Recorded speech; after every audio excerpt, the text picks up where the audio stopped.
नमस्कार साथियों, स्वागत है आप सभी का अंकित इंस्पायर्स इंडिया पर। मैं हूं अंकित अवस्थी। आज आप जानने वाले हैं कि कैसे भारत का इंफ्रास्ट्रक्चर दिनों दिन बदलते हुए, चीन को टक्कर देते हुए भारत की राह वर्ष 2047 तक विकसित भारत निर्माण की पूरी करेगा।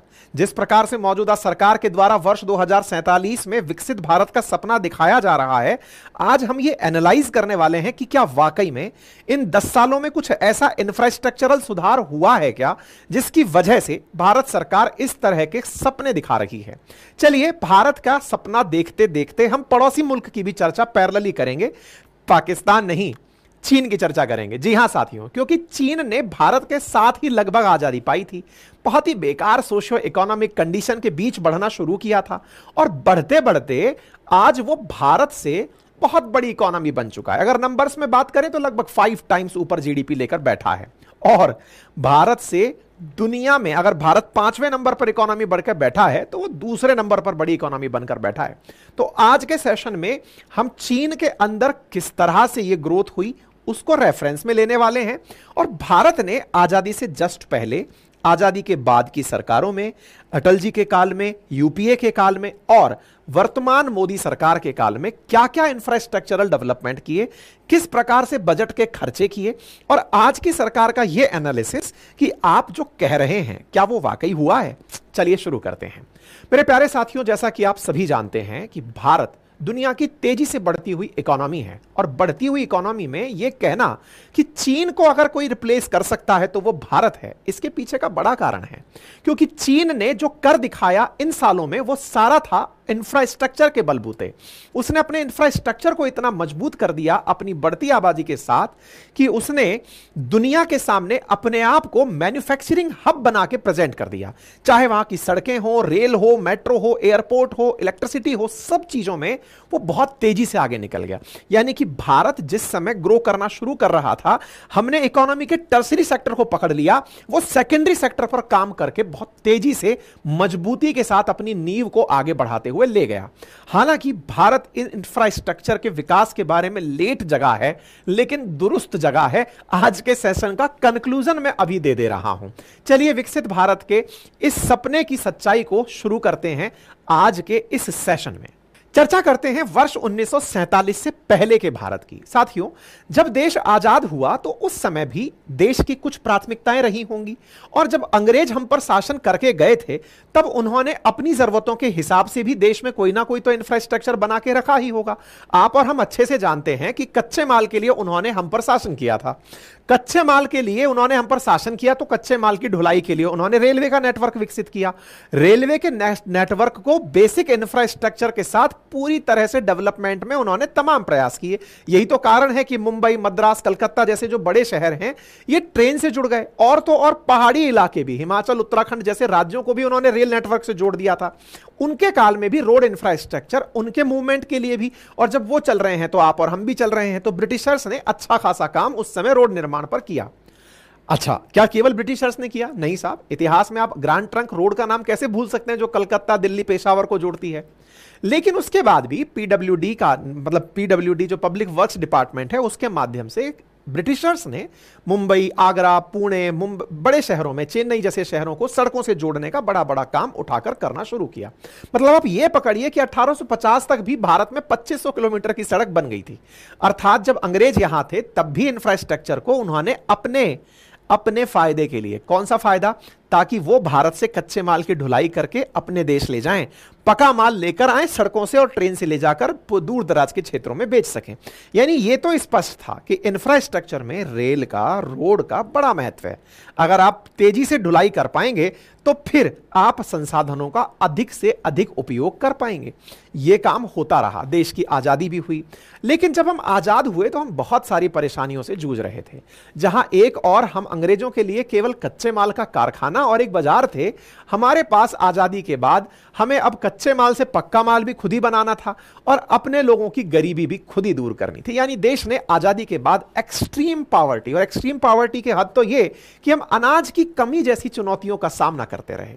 साथियों, देश की आजादी के बाद मेगा इंफ्रास्ट्रक्चर डेवलपमेंट के लिए ज्यादा पैसा नहीं था। ऐसी स्थिति में देश विकास की कौन सी राह पकड़े? अनाज, सब्जी, दाल, दूध इनका उत्पादन बढ़ाए या फिर बड़े बड़े हाईवे, एक्सप्रेस हाईवेज इनका निर्माण करे? हमने बुनियादी जरूरतों की पालना करने की सोची और यही हुआ। एक हद तो यह हो गई कि जब भारत के पास खाने के लिए अनाज नहीं बचा, आपको वो दौर याद होगा जब लाल बहादुर शास्त्री जी का शासन हुआ करता था, देश में अनाज की इतनी किल्लत थी कि एक वक्त का भोजन करके हम सैनिकों को अनाज भेजते थे कि आप युद्ध लड़िए, और जब ही जाकर नारा दिया गया था जय जवान जय किसान। और वही दौर था जब भारत ने ग्रीन रेवोल्यूशन किया और उसके बाद आज अनाज में हम दुनिया भर की भूख भर रहे हैं। यानी भारत ने बहुत बुरा टाइम देखा है साथियों। ये वो दौर था जिस समय भारत को अनाज की सख्त जरूरत थी। अमेरिका ने हमें मना कर दिया कि हम अनाज नहीं देंगे क्योंकि आप हमारे मित्र पाकिस्तान से लड़ाई लड़ रहे हैं। पाकिस्तान से लड़ाई के लड़ने पर जब नेहरू जी ने अनाज मांगा उनसे कि साहब हमें अनाज की जरूरत है, अनाज दीजिए, तो उन्होंने सुअरों को खिलाने वाला PL 480 अनाज हमें दे दिया, जिसमें कि खरपतवार के रूप में उगने वाली पार्थेनियम घास है ना, वो उस गेहूं के साथ मिलकर इंडिया चली आई थी और जो आज आपको बहुत जगह पर खरपतवार के रूप में उगई दिखाई देती है। खैर, आते हैं फिर थोड़ा आगे बढ़ते हैं। भारत ने डेवलपमेंटल बहुत सारे चैलेंजेस देखे नेहरू जी के काल में। भारत के अंदर चाहे फिर वो IITs हो या फिर आज जो इन PSUs को हम बड़ा होते हुए देखते हैं उनका एलिमेंटल रूप से डेवलपमेंट हो, ये सब काल देखा। लाल बहादुर शास्त्री जी के काल में भारत ने अपने दौर में हरित क्रांति देखी, फिर उसके बाद क्रोनोलॉजी में धीरे धीरे श्वेत क्रांति आती गई और देश धीरे धीरे पहले भूख से लड़ा और फिर इंफ्रास्ट्रक्चरल डेवलपमेंट के लिए आगे बढ़ना शुरू हुआ। लेकिन हमने इंफ्रास्ट्रक्चर डेवलपमेंट में एक छोटी सी गलती कर ली थी। क्या गलती कर ली थी? असल में ना हम लोग बड़े डरे हुए लोग थे। हम इस बात से डरे हुए थे कि देश ने इतने साल तक गुलामी देखी और गुलामी का बड़ा कारण था ब्रिटिश ईस्ट इंडिया कंपनी हमारे देश में आई थी। और जब ईस्ट इंडिया कंपनी आई थी तो कल को ऐसा ना हो कि किसी और कंपनी को हम अपने यहां आने दें, वो हमें फिर से गुलाम बना ले। तो हमने नेचुरली अपनी इकोनॉमी को क्लोज इकोनॉमी बनाया हुआ था, जस्ट लाइक नॉर्थ कोरिया, कि हम किसी आउटसाइडर को अलाउ नहीं करेंगे, खुद बनाएंगे खुद खाएंगे। लेकिन मुसीबत यह है कि आप अगर क्लोज इकोनॉमी रखते हैं तो फिर आपके पास विदेशी मुद्रा आएगी कहां से? आपका फॉरेन रिजर्व बढ़ेगा कैसे? विदेशों के साथ व्यापार करेंगे कैसे? और जब तक व्यापार नहीं करेंगे तो अपनी इकोनॉमी को उठाएंगे कैसे? क्लोज इकोनॉमी की मानसिकता से हम बहुत लंबे समय तक लड़ते रहे हैं। खैर, क्लोज इकोनॉमी पर भी आएंगे। हमने चर्चा करनी है कि इंफ्रास्ट्रक्चर पर हमने कैसे कैसे सुधार किया और इंफ्रास्ट्रक्चर में हमसे एक जो गलती हुई वो क्या थी, मैं अभी उस पर आता हूं। मेरे प्यारे साथियों, इंफ्रास्ट्रक्चर की शुरुआत मानी जाती है 1934 के अंदर इंडियन रोड कांग्रेस के गठन के साथ, जिसने 1943 में इंडियन रोड डेवलपमेंट कमेटी की जयकार कमेटी के साथ 20 साल का रोड डेवलपमेंट का प्रोजेक्ट बनाया, जिसमें 1943 से 63 के बीच में रोड नेटवर्क को 5,32,000 किलोमीटर तक बढ़ाने का लक्ष्य रखा। 1961 में इस प्लान को अगले 20 साल के लिए भी लॉन्च कर दिया गया कि रोड नेटवर्क को डबल किया जाएगा। लेकिन इन चीजों के बावजूद भी इंफ्रास्ट्रक्चर जस का तस खड़ा रहा, क्योंकि बिना पैसे के काम कहां होता है साहब, और इंडिया ऑलरेडी इकोनॉमी की बड़ी स्थितियों से गुजर रहा था। हालांकि हम में बहुत ज्यादा जिजीविषा थी, बहुत ज्यादा दृढ़ता थी, हमने विकास के लिए चुनौती को स्वीकार किया था। जो लोग हम पर यह सोचते थे कि एक दिन भारत फेल हो जाएगा, हमने उनके सामने अपने आप को खड़ा करके दिखाया था। 1952 की फ्रेट इक्वलाइजेशन पॉलिसी ने इसमें शुरुआती लाभ तो दिया, लेकिन उसने हमें बहुत ज्यादा नुकसान दिया। क्या नुकसान दिया? असल में क्या था कि भारत ने यह सोचा कि जिस तरह अंग्रेज समुद्री मार्ग से व्यापार करते हैं, तो क्यों ना हम भी समुद्र के किनारे कुछ शहरों को विकसित करें और ऐसी जगहों को विकसित करें जहां से मतलब एक्सपोर्ट भी आसानी से हो जाए और उसके आसपास उपलब्ध इंफ्रास्ट्रक्चर का सही से उपयोग किया जाए। तो कच्चा माल मान लीजिए कि हमारा निकल रहा है बिहार, झारखंड, उड़ीसा में, तो इस कच्चे माल को ले जाने के लिए सरकार ने कहा कि आप चिंता मत करिए, यहां से लेकर आपकी फैक्ट्री तक की माल ढुलाई को सरकार देखेगी। फ्रेट इक्वलाइजेशन पॉलिसी के तहत हमने बहुत सारे कोस्टल सिटीज डेवलप कर लिए, क्योंकि फैक्ट्री वालों ने अपने अपने हिसाब से अपनी अपनी जगह पर बसाना शुरू कर दिया। फ्रेट इक्वलाइजेशन पॉलिसी जिसने भारत के साथ में जो सबसे बड़ा धोखा किया वो क्या था कि भारत सरकार ने कहा कि आप चिंता मत करिए, आपको जहां पर अपनी फैक्ट्री बनानी है बनाइए, मिनरल्स की जरूरत है तो जो किराया है ना उसको भारत सरकार सब्सिडी पर उपलब्ध कराएगी। तो भाई साहब सब लोग अपने अपने घरों में फैक्ट्री लेके जाएंगे और कोस्ट पर जाकर के फैक्ट्री बनाएंगे, ताकि ऐसा हो कि कोस्टल जगह से एक्सपोर्ट आसानी से हो सके। विचार तो उस समय अच्छा था, लेकिन उसी विचार का खामियाजा आज बिहार और उत्तर प्रदेश भुगत रहा है। बिहार, झारखंड, उड़ीसा, छत्तीसगढ़, ये सारे राज्य, पश्चिम बंगाल, जो आज सबसे बड़ा नुकसान भुगत रहे हैं ना, वो इसी फ्लैट इक्वलाइजेशन पॉलिसी का है। और जब कोस्टल राज्यों को आप कहते हुए सुनते हैं कि हम तो जीएसटी इतना देते हैं, महाराष्ट्र कहता है मैं सबसे बड़ा जीएसटी देता हूं, कर्नाटक कहता है मैं देता हूं, गुजरात कहता है मैं देता हूं। अरे भैया, आप इसलिए देते हैं क्योंकि आप गुड्स बनाते हैं, और गुड्स बनाने के पीछे असली कारण कौन है? सरकार की वो नीति जिसमें सरकार ने कहा था माल तो हम पहुंचाएंगे सब्सिडाइज्ड कीमतों पर, कच्चा माल पहुंचता रहेगा, आप तो बढ़िया से बनाइए। तो लोगों ने एक्सपोर्ट करने के पॉइंट ऑफ व्यू से जाकर शहर बसा लिए। ठीक है, उम्मीद है आपको यह बात समझ में आ गई होगी। यानी एक प्रकार से इंफ्रास्ट्रक्चर को सरकार ने भी डेवलप करने के पॉइंट ऑफ व्यू से रेल नेटवर्क से माल पहुंचाएंगे, इस तरह का बात किया। कोस्टल सिटी हमारे बढ़िया से डेवलप हो गए, लेकिन बहुत सारे राज्य हमारे पिछड़ गए। इंफ्रास्ट्रक्चर के अंदर हमारी दिक्कतें लेकिन जस की तस बनी रही, क्योंकि हम क्लोज इकोनॉमी को लेकर चलते रहे। आजादी के 45 साल बाद तक भारत की अर्थव्यवस्था बड़े स्तर पर सरकारों के हाथ चलती रही। आप विचार कीजिए 1992 का जब एलपीजी रिफॉर्म आया था, उससे पहले भारत सरकार के अंदर जबरदस्त तरीके से लाइसेंस राज चला करता था। पहले आप परमिशन लेंगे, फिर आप विकास करेंगे। ठीक है, खैर ये सब चीजें एक दिन हटनी थी। National highway authority of India ने इसकी शुरुआत की, यानी देश के अंदर नेशनल हाईवे अथॉरिटी, एनएचएआई जिसे आप कहते हैं, उसने रेल नेटवर्क को मेंटेन करना, रख रखाव करने का काम शुरू किया। और उस एनएचएआई ने 1995 में जाकर प्राइवेटाइज्ड सड़कें बनाने का, कि आप पैसा लगाएं और आकर के हमारे साथ पब्लिक प्राइवेट पार्टनरशिप में सड़कें बनाएं, टोल आप वसूल करें, इन्वेस्टमेंट आप करें, सरकारी काम आपके साथ सरकार करेगी। यह एलपीजी रिफॉर्म के बाद था। ठीक है साहब, अब साथियों एक बड़ा सवाल यह बनता है कि जब देश का इंफ्रास्ट्रक्चर इतना ग्रो कर ही रहा है, 1990 में जो था वो वहां से आगे 2000 में और ज्यादा बड़ा हो गया, 2000 में जो था वो 2010 के अंदर ज्यादा हो गया, 10 से अब हम 24 की तरफ जा रहे हैं, निरंतर आगे की तरफ बढ़ते जा रहे हैं, तो हम इसका बेनिफिट कैसे उठा सकते? कॉमन सेंस लगाने की यह जरूरत है कि दुनिया में जितना भी इंफ्रास्ट्रक्चर का काम हो रहा है, अगर कहीं भी इंफ्रास्ट्रक्चर बनता है तो सीमेंट बनाने वाला काम, लोहे के सरिये बनाने वाला काम, प्लास्टिक का काम, आयरन के साथ साथ और भी जो जरूरी इंफ्रास्ट्रक्चर के अंदर सामान है, उन सब के लिए कोई ना कोई कंपनी, पेंट वाली कंपनी, स्विच बनाने वाली कंपनी, सप्लाई देने वाली, पाइप बनाने वाली, ये सब कंपनी भी सीधे में सीधे ग्रो करने लगती हैं। और जब ये ग्रो करने लगती हैं तो हमारा स्टॉक मार्केट ग्रो करने लगता है। जो रिसेंटली आपने देखा कि इंडिया का स्टॉक मार्केट अभी $5 ट्रिलियन की इकोनॉमी का बन गया है, यानी कि उसका मार्केट वैल्यू $5 ट्रिलियन तक पहुंच गई है। दैट मींस आने वाले टाइम में इंडिया का जो मार्केट साइज है वो और बड़ा होगा। प्रिडिक्ट भी यही किया जा रहा है कि जल्दी ही ये आने वाले कुछ सालों में $10 ट्रिलियन तक पहुंच जाएगा, क्योंकि 4 से 5 ट्रिलियन डॉलर का बनने में इसने मात्र 6 महीने का समय लिया है। तो आप और हम इसका केवल न्यूज ही सुनेंगे या कोई फायदा भी उठा सकते हैं? तो देखिए, ऐसा होता है ना कि आप या तो शेयर मार्केट में जाकर के पैसा बनाएं, क्योंकि ट्रेड कर सकते हैं, और अगर आपको ट्रेडिंग नहीं आती है तो बेस्ट होता है म्यूचुअल फंड्स। आप म्यूचुअल फंड्स पर भी निवेश कर सकते हैं, जो कि कहते हैं ना कि मतलब म्यूचुअल फंड सही है अगर आपने विज्ञापन सुना हो। तो मैं कुछ आपको म्यूचुअल फंड्स दिखा रहा हूं, जिनमें आप केवल ये देखें कि पिछले सालों में किस तरह से, 4 साल में, 5 साल में इन्होंने कितना % ग्रो किया है।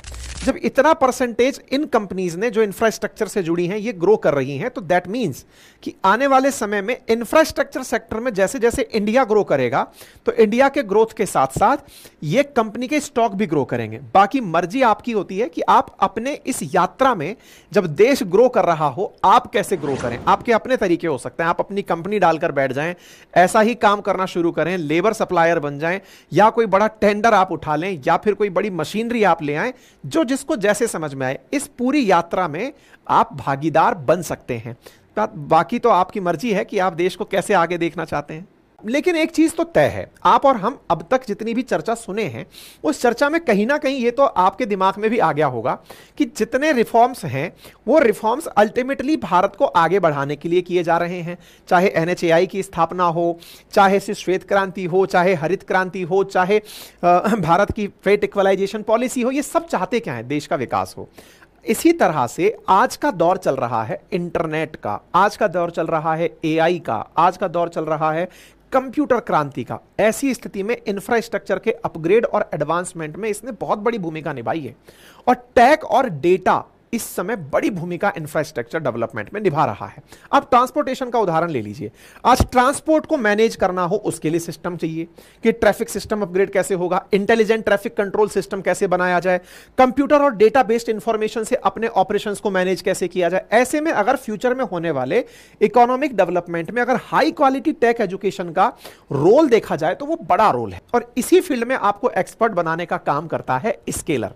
साथियों, स्केलर एक बहुत ही शानदार एजुकेशनल प्लेटफॉर्म है जहां पर आप इंडस्ट्री के टॉप एक्सपर्ट्स के द्वारा डेटा साइंस और मशीन लर्निंग जैसे एडवांस स्किल सीखते हैं। इसके अलावा इस प्लेटफॉर्म पर आपको 1-to-1 मेंटरशिप, इंटरव्यू प्रिपरेशन के लिए पूरी हेल्प प्रोवाइड कराई जाती है। स्केलर से लोग गूगल में, मेटा में, ड्रीम 11 में, मिंत्रा में, जोमेटो जैसी बड़ी बड़ी कंपनियों में प्लेसमेंट पा चुके हैं। और अगर आप भी डेटा साइंस और मशीन लर्निंग के अंदर फील्ड में ग्रो करना चाहते हैं तो जल्दी से स्केलर ज्वाइन कर लीजिए। वेबसाइट का लिंक डिस्क्रिप्शन बॉक्स में दिया गया है। और हां, अपने लिए लाइव मास्टर क्लास अभी बुक कर लीजिए। अब देखिए, आपको यहां तक तो समझ में आ चुका है कि भारत के अंदर एलपीजी रिफॉर्म से पहले का जो कालखंड है ना, वो लगभग उलझता जूझता सही कालखंड है। क्लोज इकोनॉमी चल रही है, हमारे लाइसेंसी राज चल रहा है, सरकार के द्वारा विकास के नाम पर जो कार्य किए जा रहे हैं वो जनता को, क्योंकि 1991 में ये हालत हो गई थी कि हमें अपना सोना गिरवी रखना पड़ रहा था। यानी कि जब पैसा हमारे पास ही नहीं है तो इंफ्रास्ट्रक्चर कैसे विकसित करेंगे। ये तो सब हम लोग लग्जरी में लेते हैं ना, कि हाईवे बनना चाहिए, एक्सप्रेस हाईवे बनना चाहिए, मेट्रो चलनी चाहिए। आज भी लोग बुलेट ट्रेन पर तो ये कहते हैं, इतना करोड़ बुलेट ट्रेन पर लगा रहे हो, इतना पैसा मेट्रो पर लगा रहे हो, क्या जरूरत है, बुनियादी सुविधाएं दो, रोटी कपड़ा मकान मिलेगा तब आदमी आगे ग्रो करेगा। मतलब हमारे यहां पर इंफ्रास्ट्रक्चर को लग्जरी के रूप में लेते हैं, जरूरत के रूप में नहीं लेते। देश ने पैसा देखा 1992 में, यानी जब एलपीजी रिफॉर्म हुए, धीरे धीरे दुनिया भर के लोग हमारे साथ जुड़ने लगे। और तो और हमारे देश के जो पैसे वाले लोग थे ना, वो साथ में आए सरकार के। बोले, सरकार लिबरलाइज कर रहे हो तो बताओ अपनी कंपनी पर से थोड़ा हक हमें दोगे। बोले हाँ लो यार। तो बोले प्राइवेटाइज करोगे। बोले करो भाई। तो प्राइवेटाइज के नाम पर हमने अपनी पीएसयूज के शेयर्स को डिसइन्वेस्ट करना शुरू किया और प्राइवेट कंपनीज में इन्वेस्टमेंट शुरू हुआ, प्राइवेट कंपनी से इन्वेस्टमेंट शुरू किया। साथ ही साथ इंफ्रास्ट्रक्चर में भी अब पैसा आने लगा। पैसा आने लगा से मतलब आज जो आप सड़कों पर टोल लगा हुआ देखते हैं, जनरली वो टोल एनएचएआई के साथ किसी प्राइवेट फर्म ने लगाया हुआ होता है। एनएचएआई कहती है कि भैया आइए पब्लिक प्राइवेट पार्टनरशिप करते हैं, जमीन हम दिलवाएंगे, लैंड एक्विजिशन करवाएंगे, आप यहां पर सड़क बनाइए, पैसा अपना लगाइए और आने वाले 20 साल में सूद समेत और ग्रोथ के साथ में आप इस पैसे को ले जाइए। तो एक तरह से सरकार फैसिलिटेटर हो गई और इन्वेस्टर आ गया। ये सब एलपीजी रिफॉर्म के बाद हुआ। देश ने एक बड़ा परिवर्तन देखा और इसी के बाद का जो कालखंड है ना इंडिया का, उसके बाद तो इंडिया एकदम बनकर आगे निकल चुका। मतलब 7-8% की एवरेज ग्रोथ के साथ इंडिया आगे बढ़ रहा है। तो चर्चा करते हैं 1992 के इकोनॉमिक रिफॉर्म और उसके बाद में जो अटल जी का कालखंड आया उस कालखंड की। ठीक है, तो देश के अंदर धीरे धीरे से सुधार होने शुरू हुए। अटल बिहारी वाजपेयी जी ने इस कालखंड का बेहतरीन तरीके से उपयोग किया। अटल बिहारी वाजपेयी जी जब प्रधानमंत्री बने तो उन्होंने अपने कार्यकाल में जो 2 बड़े काम किए थे, जिनमें आप परमाणु परीक्षण को काउंट करते हैं और कारगिल युद्ध के जीतने को काउंट करते हैं, उसके साथ साथ उन्होंने एक और बड़ा काम किया था और वो था इंफ्रास्ट्रक्चर को सुधारने का। जो प्रोजेक्ट उन्होंने शुरू किए थे उसकी बातें आज बहुत कम होती हैं, लेकिन अगर वाकई में आकलन किया जाए तो इंफ्रास्ट्रक्चर पर जो उन्होंने ध्यान दिया था वो बहुत गजब का था। साल 1998 में NH national highway development project की अटल जी ने शुरुआत की थी। अटल जी ने सबसे बड़े प्रोजेक्ट में स्वर्णिम चतुर्भुज, जब हम लोग पढ़ा करते थे तो इसको याद करते थे कि किस तरह से 4 बड़े शहरों को जोड़ना है, स्वर्णिम चतुर्भुज योजना, जिसके तहत 4 महानगर दिल्ली, मुंबई, चेन्नई, कोलकाता, इनको जोड़ करके हाईवे से आपस में कनेक्ट करना। आज दिल्ली मुंबई के बारे में अपन सुनते हैं कि मात्र 12 घंटे में आप पहुंच सकते हैं। पहले सोचने के लिए ही समय लगता था कि यार कौन जाएगा, इतना दूर जाएगा तो पता नहीं कितना टाइम लगेगा। तो यह सबसे पहला ख्वाब देखना काम शुरू किया अटल जी ने और स्वर्णिम चतुर्भुज योजना को काम के रूप में शुरू किया। साल 2012 तक इसको पूरा किया। 5900 किलोमीटर की लंबाई वाले 2, 4, 6 लेन हाईवे रोड प्रोजेक्ट के बनकर शुरू हुए। इसके अंदर यानी कि स्वर्णिम हाईवे चतुर्भुज के अंदर ना केवल बड़े शहरों को जोड़ने का काम किया, बल्कि 28 छोटे बड़े शहर और इन सड़कों के माध्यम से, इन्हीं सड़कों के माध्यम से जोड़ दिए गए। साहब ये बात हो गई स्वर्णिम चतुर्भुज की। उसके बाद क्या हुआ? उसके बाद उन्होंने एक प्रोजेक्ट और लॉन्च किया और उस प्रोजेक्ट में था कि स्वर्णिम चतुर्भुज तो बनेगा ही, कश्मीर से लेकर कन्याकुमारी को और इधर से पूर्व से लेकर पश्चिम को, यानी गुजरात से लेकर के नॉर्थ ईस्ट को जोड़ने के लिए भी north south east west corridor को शुरू करवाया। कश्मीर से कन्याकुमारी का प्रोजेक्ट तो इस साल पूरा हो रहा है। इस तरह से अगर बात करें तो भारत के अंदर सड़कों के निर्माण पर अटल जी ने जबरदस्त ध्यान दिया। और देखो, देश का जो पहला एक्सप्रेस हाईवे है ना, जिस पर गति एकदम धुआंधार चलती है, मुंबई पुणे एक्सप्रेस हाईवे, वो भी साल 2002 में अटल जी के कार्यकाल में ही बना था। उन्हीं के कार्यकाल में प्रधानमंत्री ग्राम सड़क योजना, अमीरों के लिए हाईवे बन गए साहब, गांव वाले कहां जाएंगे, तो गांव वालों के लिए उन्होंने योजना चलाई, अटल ग्राम सड़क योजना, जिसके तहत गांव के छोटे छोटे गांवों को, छोटे छोटे गांव जो कच्चा माल पैदा करते हैं, लोग कनेक्ट करते हैं, शहर आते हैं रोजगार के लिए, उन्हें मेन हाईवे से जोड़ा गया। और साथियों, मेन हाईवे से जोड़ने का यह काम अटल जी के काल में हुआ। यानी अटल जी ने इंफ्रास्ट्रक्चर में जो रोड डेवलपमेंट में काम किया, वो जैसे आज गडकरी जी का काम आप याद करते हैं, वो अटल जी के कालखंड में सोचिए कि जबरदस्त लेवल पर काम था। सोचिए, देश की जो पहली मेट्रो, जो दिल्ली मेट्रो सर्विस का जो प्रोजेक्ट लॉन्च हुआ, इनॉग्रेशन भी हुआ, वो भी अटल जी के कालखंड में हुआ। भारत के अंदर बीएसएनएल का जो आज आप काम सुनते हैं, हालांकि बीएसएनएल अब तो संघर्ष ही कर रही है, लेकिन बीएसएनएल की जो सेवा शुरू हुई टेलीकॉम सेंटर सेक्टर के अंदर, वो भी अटल जी के कालखंड में हुई। इसलिए अटल जी को मतलब आधुनिक काल के अंदर मॉडर्न टेलीकॉम के फादर के रूप में कंसीडर किया जाता है। भारत में शिक्षा को अनिवार्य बनाने के लिए जो मौलिक अधिकार सर्व शिक्षा अभियान की शुरुआत हुई, वो भी अटल जी के कालखंड में हुई।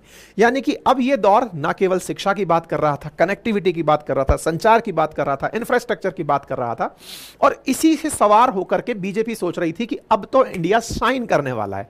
यही कारण है कि 2004 के आम चुनाव में जब बीजेपी चुनाव के लिए उतरी, तो उन्होंने शाइनिंग इंडिया कैंपेन चलाया कि भाई इंडिया शाइनिंग हो रहा है, और साहब शाइनिंग इंडिया के नाम पर हम वोट मांगेंगे, जनता को पता चलना चाहिए कि हमने कितना इंफ्रास्ट्रक्चर डेवलप कर दिया। बीजेपी चुनाव हार गई, यूपीए सरकार बनी, मनमोहन सिंह जी की सरकार आई। 2004 से 14 के बीच में मनमोहन सिंह जी की सरकार रही। देश में साथियों जिनकी भी सरकार रहती है, निश्चित ही वो देश की प्रोग्रेस के लिए कार्य करते हैं, लेकिन सरकारों का प्रोग्रेस के लिए अलग अलग मायने होते हैं। किसी के लिए इंफ्रास्ट्रक्चर प्राथमिकता है, जैसे अटल जी के कालखंड में रही 1990 से 8 से लेकर के 2004 के बीच में। यूपीए के लिए जो सामाजिक उत्थान है कि भाई सोशल अपलिफ्टमेंट कैसे करना है, सभी के पास रोजगार की व्यवस्था कैसे हो, मनरेगा कैसे काम करे, इन सब पर काम करना है। हर सरकार अपनी प्रायोरिटी सेट करती है कि मुझे इस सेक्टर के अंदर काम करना है। मनमोहन सिंह जी आए, ये वही मनमोहन सिंह जी हैं जिन्होंने एलपीजी रिफॉर्म के अंदर, जब नरसिम्हा राव सरकार हुआ करती थी तब ये वित्त मंत्री हुआ करते थे, इनकी सलाह से पीवी नरसिम्हा राव साहब ने अपने देश में एलपीजी चालू किया था, यानी कि लिबरलाइजेशन, प्राइवेटाइजेशन, ग्लोबलाइजेशन चालू किया था। तो आपने अब देश को, क्योंकि देश अब गति पकड़ चुका था, देश के अंदर निरंतर ग्रोथ की कथाएं कही जा रही थी, तो चलिए अब बोले सबके लिए सामाजिक उत्थान का काम भी शुरू करना है। 2004 से 14 के काल में यूपीए की सरकार सत्ता में रही, और इस दौरान उन्होंने इंफ्रास्ट्रक्चर पर क्या किया, आज के सेशन में हम उस पर चर्चा करने वाले हैं। हमारा फोकस इंफ्रास्ट्रक्चर पर है, सोशल डेवलपमेंट पर अगर आप चाहेंगे तो अलग से कर लेंगे, ठीक है। यूपीए सरकार के कार्यकाल के अंदर जो प्रोजेक्ट्स रहे, उसमें रूरल हेल्थ की दिशा में सुधार करना है, आशा वर्कर्स रोजगार देना है, ग्रामीणों के लिए बेसिक इंफ्रास्ट्रक्चर की सुधार करना है, भारत निर्माण योजना की शुरुआत करना, जिसके अंतर्गत सिंचाई, जल, पीने का पानी, सड़क, बिजली, अस्पताल जैसी बेसिक सुविधाओं के ऊपर ध्यान देना है, इनकी बात कही गई।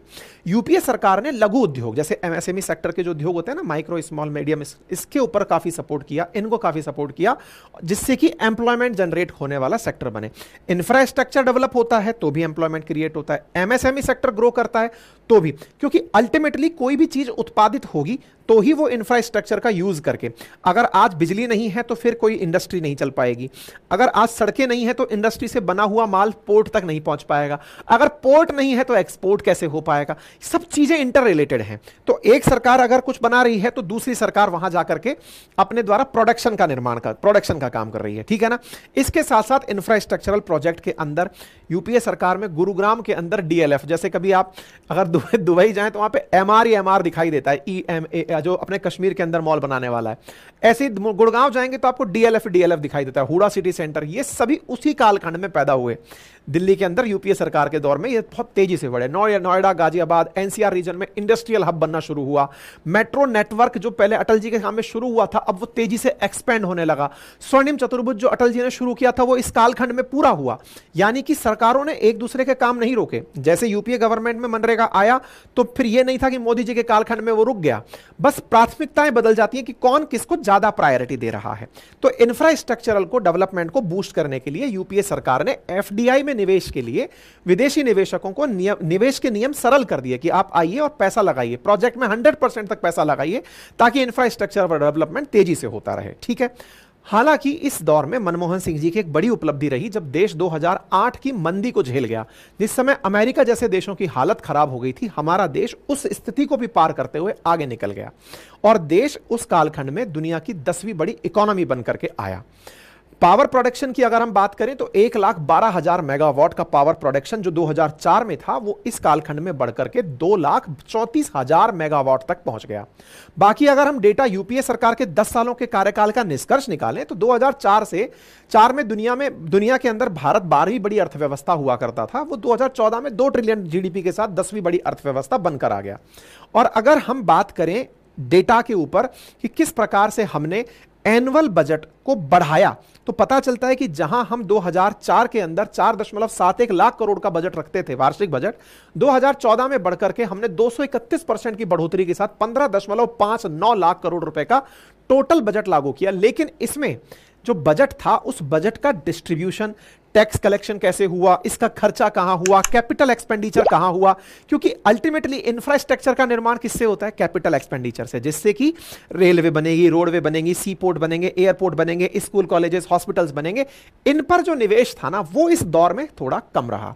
2004 में कैपिटल एक्सपेंडिचर मात्र 1.09 लाख करोड़ था जो टोटल बजट का उस समय 23% था। वही 2014 में यह कैपिटल एक्सपेंडिचर 1.88 लाख करोड़ रुपए हो गया जो टोटल बजट का 12% था।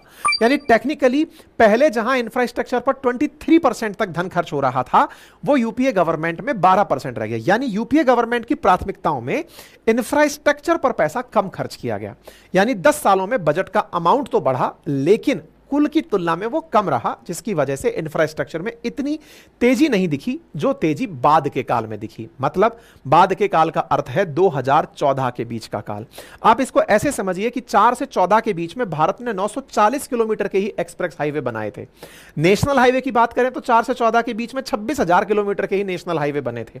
यूपीए सरकार का इन्वेस्टमेंट जब इंफ्रास्ट्रक्चर पे कम था तो इंफ्रास्ट्रक्चर डेवलपमेंट भी कम हुआ, जिसका बहुत बड़ा कारण था लैंड एक्विजिशन प्रोसेस का इजी नहीं होना। यानी कि सरकार को अगर निर्माण करना है तो जमीन चाहिए, जमीन के लिए कानून बनाने में बड़ी मुसीबतों का सामना करना पड़ रहा था। प्रोटेस्ट हो रहे थे, सरकार किसानों के साथ कोई ढंग की बात नहीं कर पा रही थी, जो भी तमाम प्रकार की राजनीतिक व्यवस्थाएं उस समय रही हो, जिसकी वजह से बहुत सारे प्रोजेक्ट अटकते रहे। लेकिन 2014 के जब इलेक्शन हुए तो उस दौर में, इस दौर में एक कालखंड और हुआ कि इस दौर में यूपीए सरकार पर बहुत सारे घोटालों का आरोप लगा। इन्हीं घोटालों के आरोप में 2014 के अंदर जब दोबारा आम चुनाव हुए तो इस बार Narendra Modi ji with flying colours जीत करके प्रधानमंत्री बनते हैं। और नरेंद्र मोदी जी जब प्रधानमंत्री बनते हैं तो उन्होंने इंफ्रास्ट्रक्चर पर, क्योंकि अटल जी के कालखंड में जब 23% जीडी मतलब कुल बजट का खर्च हो रहा है, यूपीए के कालखंड में 12% हो रहा है, तो इसको वापस वहीं पहुंचाना है। और जब देश के अंदर अब बजट साइज बड़ा हो रहा है, इंफ्रास्ट्रक्चर पर ज्यादा पैसा खर्च करोगे, ज्यादा पैसा खर्च करोगे तो ज्यादा तेजी से ग्रो करोगे। तो इसी को ध्यान में रखते हुए नरेंद्र मोदी जी ने इंफ्रास्ट्रक्चर पर बहुत तेजी से पैसा खर्च करवाया। और इसी को ध्यान में रखते हुए उन्होंने 2047 को टारगेट किया कि देश को डेवलप्ड इकोनॉमी बनाना है। डेवलप्ड बनाना है तो भाई इंफ्रास्ट्रक्चर को मजबूत करना पड़ेगा।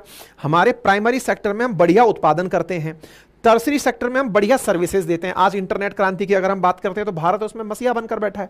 लेकिन उसका जो मिडिल वाला पाथ है ना, जहां पर हमें मैन्युफैक्चरिंग करनी है, उसमें हम कहीं ना कहीं अटक रहे हैं। तो जो मेक इन इंडिया जैसे प्रोडक्ट चलाए गए, तो ये सब चीजें इस कालखंड में करना जरूरी था। तो हम लोगों ने इंफ्रास्ट्रक्चर डेवलपमेंट पर काफी ज्यादा काम किया। तो इस 10 साल में जो इंफ्रास्ट्रक्चर पर काम हुए, अब उस पर आपकी एक बार नजर डलवाते हैं। तो साथियों, रोड डेवलपमेंट की अगर बात करें तो सब रोड डेवलपमेंट के हीरो बनकर आए नितिन गडकरी जी। उन्होंने रोड डेवलपमेंट का एक बड़ा अपने आप को एक फेज बना लिया कि नितिन गडकरी जी मतलब रोड डेवलपमेंट। टाइमलाइन के अंदर, रिकॉर्ड टाइमलाइन के अंदर सड़कें बनना शुरू हुआ। 2014 से लेकर 2024 तक भारत के एक्सप्रेस हाईवे की लंबाई 4 गुना बढ़ गई। यानी 2014 तक जितनी एक्सप्रेस वे देश ने आजादी से लेकर बनाए थे, उससे 4 गुना ज्यादा लंबाई के एक्सप्रेस हाईवे पिछले 10 सालों में बना दिए गए।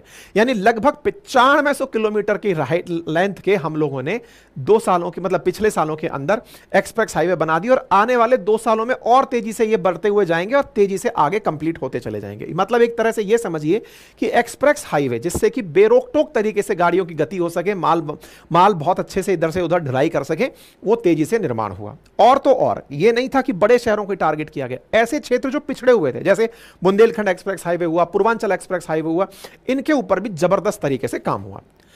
ये तो हुई नेशनल हाईवे, एक्सप्रेस हाईवे की बात। नेशनल हाईवे की बात करें तो इसमें पता चलता है कि 10 सालों में भारत ने नेशनल हाईवे की लंबाई 60% बढ़ाई है।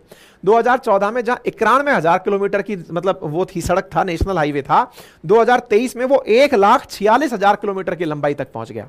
वहीं रूरल एरिया में पिछले 10 सालों में 3.47 लाख किलोमीटर की सड़कों की लंबाई बढ़ी है, जो कि 2017 में लॉन्च हुए extensive road infrastructure development project के तहत 15,500 किलोमीटर की सड़कें और बनाई जा रही हैं। प्रोजेक्ट का टारगेट कुल मिलाकर के गांवों से गुड सप्लाई को लेकर के और तेजी से उद्योग धंधों तक पहुंचाना है। और इस काम को करते हुए नितिन गडकरी जी कहते हैं कि आज भारत अमेरिका के बाद दूसरा बड़ा रोड नेटवर्क रखता है।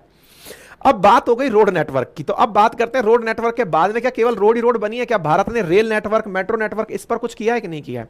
तो सुनिए साहब, भारत ने एक साहब बड़ी, जब से विदेशों के अंदर ट्रेन देखते हैं तो बड़ी सुंदर सुंदर सी ट्रेन दिखाई देती हैं, तो जो सेमी हाई स्पीड ट्रेनें हैं उसमें भारत ने वंदे भारत लॉन्च की।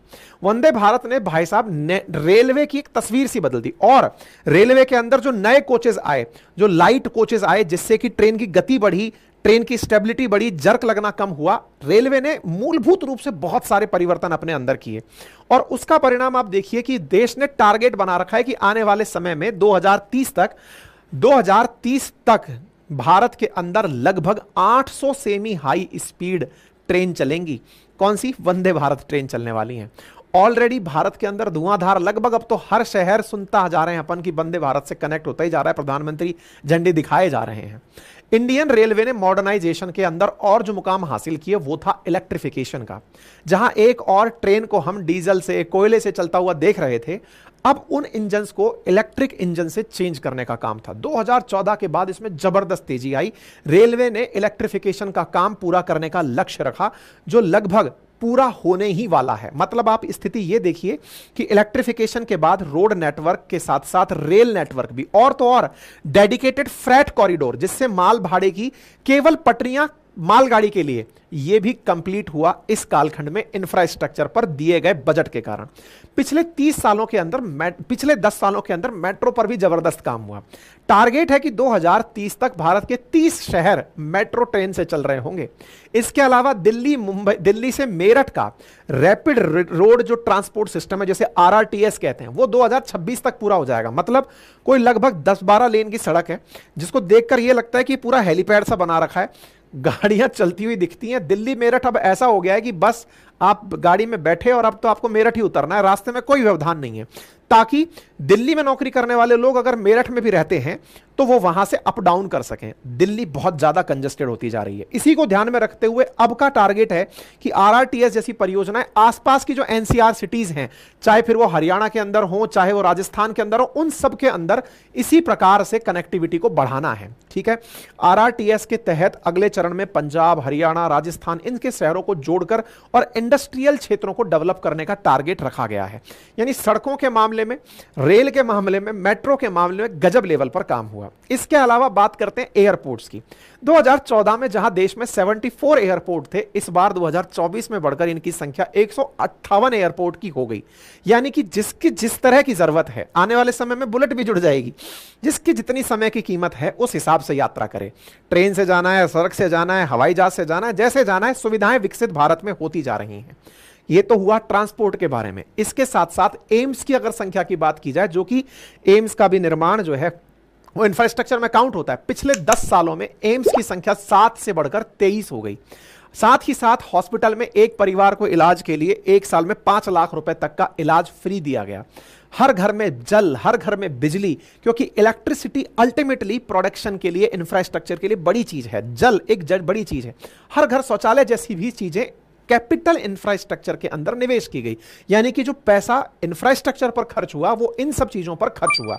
यूपीए सरकार के द्वारा लॉन्च किए गए इन तमाम इनिशिएटिव्स को भी इस वर्ष में पूरा किया गया। बहुत से इनिशिएटिव सरकारें शुरू करती हैं, उनको भी इन्हीं कालखंड में पूरा किया गया।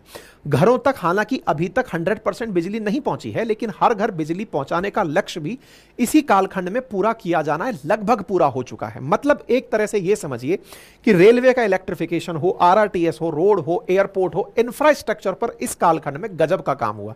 तभी हम 2047 के लिए एक मतलब डेवलप्ड इकोनॉमी का सपना देख पा रहे हैं। अब बड़ा सवाल बनता है इलेक्ट्रिसिटी के प्रोडक्शन के लिए क्या प्लान किया।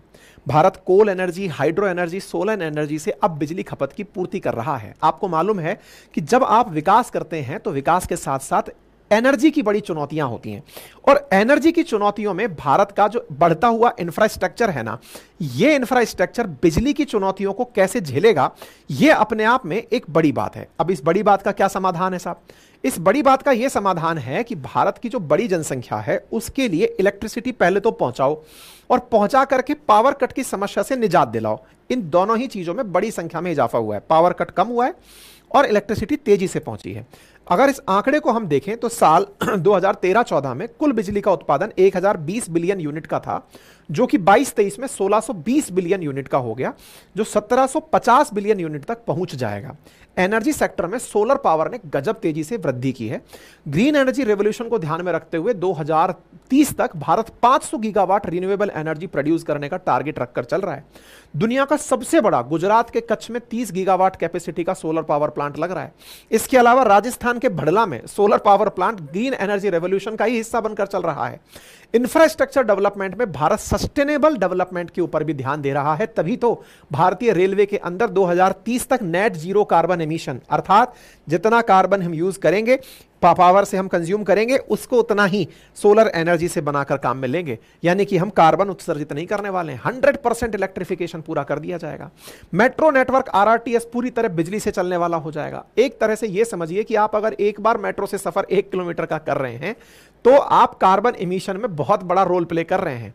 आप ऐसे समझिए कि कार्बन इमिशन मतलब कम कर रहे हैं। एक तरह से यह समझिए कि एक साल में 2.5 लाख टन कार्बन इमिशन को कम करती है मेट्रो रेल। वहीं दिल्ली मुंबई एक्सप्रेस हाईवे की बात करें ना, तो एक साल में 32 करोड़ लीटर फ्यूल की खपत कम करता है, क्योंकि आपको जाम में नहीं फंसना है, सूटासूट गाड़ियां चलती चली जाती हैं। अर्थात कुल मिलाकर के भारत कार्बन इमिशन को भी ध्यान में रख रहा है, सो दैट हम सस्टेनेबल ग्रोथ की तरफ आगे बढ़ सकें। 1 किलोमीटर अगर आप मेट्रो में सफर करते हैं तो आप 32 ग्राम कम कार्बन इमिशन करते हैं, क्योंकि आप अपना व्हीकल लेकर जाते तो आप कितना सोचिए कार्बन इमिशन कर रहे होते। तो सस्टेनेबल डेवलपमेंट में भी हम तेजी से आगे बढ़ रहे हैं। और इसके साथ साथ भारत के अंदर इंफ्रास्ट्रक्चरल डेवलपमेंट के लिए 10 सालों में जो स्मार्ट सिटी प्रोजेक्ट चला, जिसमें भारत की 100 से ज्यादा सिटीज को बेसिक एम्यूनिटीज को बढ़िया करने का टास्क रखा गया, रोड इंफ्रास्ट्रक्चर को अच्छा करने का काम किया गया, जिसके तहत भारत के हर कोने में सीमित समय के अंदर बहुत सारी सुविधाएं पहुंचाई जा रही हैं। वो सब चीजें तेजी से आगे बढ़ रही हैं। स्मार्ट सिटी प्रोजेक्ट की 67% काम को अभी तक पूरा किया जा चुका है। दिल्ली मुंबई जैसे जो ओवर पॉपुलेटेड सिटी हो चुके हैं, जिसका बर्डन कम करना है, उसके लिए 8 नई हाईटेक सिटी बनाने की योजना चल रही है। इन सब उदाहरणों से हमें यह समझ में आता है। और साथ ही साथ एक और इंटरेस्टिंग चीज आपने इन दिनों देखी हो, मैंने इसके ऊपर वीडियो भी बनाया था, कि मुंबई से अभी जो मुंबई वर्ले को लिंक करने वाला 5.5 किलोमीटर का जो समुद्र से होकर सी लिंक बना दिया गया, वो तो अद्भुत इंफ्रास्ट्रक्चर का नजारा है। चिनाब नदी के ऊपर भारत का सबसे ऊंचा रेलवे पुल बन रहा है। अरुणाचल में जो सबसे ऊंचाई वाला फ्रंटियर हाईवे बन रहा है। ब्रह्मपुत्र नदी पर बोगीबॉल रेल पुल बन रहा है। जोजिला टनल, अटल टनल, उत्तराखंड के अंदर ऑल वेदर सड़क, Ayodhya city project, Kashi redevelopment project, Dwarka redevelopment project, जैसे भारत के अंदर कई डेवलपमेंट प्रोजेक्ट ऑलरेडी चल रहे हैं, जो स्ट्रेटेजिक एडवांसमेंट तो करेंगे ही, रिलीजियस टूरिज्म को भी साथ साथ बढ़ाने का काम करेंगे। यानी कि हम अगर पिछले 10 सालों के डेटा को समझें पैसे के हिसाब से, तो भारत 2 ट्रिलियन से तो 4 ट्रिलियन डॉलर की 10 साल में इकोनॉमी बन गया। 10वें से 5वें पायदान पर चल करके इकोनॉमी के अंदर चला आया। हमने अपने अंदर जो बजट के साइज की बात करें तो बजट भी हमने 189% के साथ बढ़ाकर 45.05 करोड़ रुपए कर दिया, लाख करोड़ रुपए कर दिया। कैपिटल एक्सपेंडिचर की अगर हम बात करें इंफ्रास्ट्रक्चर पर, तो जो पहले 1.88 लाख करोड़ था, जो कुल बजट का 12.4% था, उसे 433% बढ़ाकर 10.01 लाख करोड़ कर दिया, जो कुल बजट का 22.2% है। अर्थात इस कालखंड में इंफ्रास्ट्रक्चर पर कुल बजट का 1/4 पैसा खर्च किया गया है। यह अपने आप में एक बहुत बड़ी बात है। डेटा के अनुसार अगर कंपैरिजन करते हैं तो हर सरकार की अपनी प्रायोरिटीज में इस सरकार के इंफ्रास्ट्रक्चर पर गजब की प्रायोरिटीज रही हैं। तो उम्मीद है कि आप सभी साथियों को यह जानकारी अच्छे से समझ में आ गई होंगी। जानकारी समझ में आ जाए तो इसके आधार पर आप अपना कंक्लूजन डिराइव कर सकते हैं। तो कंक्लूजन क्या है? तो देखिए, कंक्लूजन सिंपल सा है कि अगर हमारे यहां इंफ्रास्ट्रक्चर अच्छा होता है तो कंपनीज तेजी से आएंगी, एफडीआई भारत के अंदर बढ़ने लगेगा, जो कि इंफ्रास्ट्रक्चर डेवलपमेंट को और मजबूती देगा, और भारत का युवा बढ़ते इंफ्रास्ट्रक्चर के साथ उन बढ़िया कंपनीज में अच्छे रोजगार के अवसर पा सकेगा। और अगर ऐसा होता है तो वर्ष 2047 तक अगर हम एक एम्बिशियस टारगेट रखते हैं कि आज आजादी के 100वें साल पर भारत विकसित राष्ट्र बनेगा तो वो सपना भी आप और हम एक साथ पूरा कर पाएंगे। देखने वाली बातें होंगी कि सरकारें किस दिशा में कैसे आगे चलती हैं, लेकिन सरकार कोई सी भी हो वो हमेशा देश की विकास के लिए, देश की उन्नति के लिए ही कार्य करती हैं। फिलहाल के लिए इतना ही। बाकी हां, आपको जो मैंने स्केलर के बारे में बताया था उसकी मास्टर क्लास के लिए लिंक कमेंट बॉक्स में दिया गया है, आप जाकर उसे एक बार चेकआउट कर लीजिए। अपना ख्याल रखिए और हां, चैनल को सब्सक्राइब करना मत भूलिए। धन्यवाद।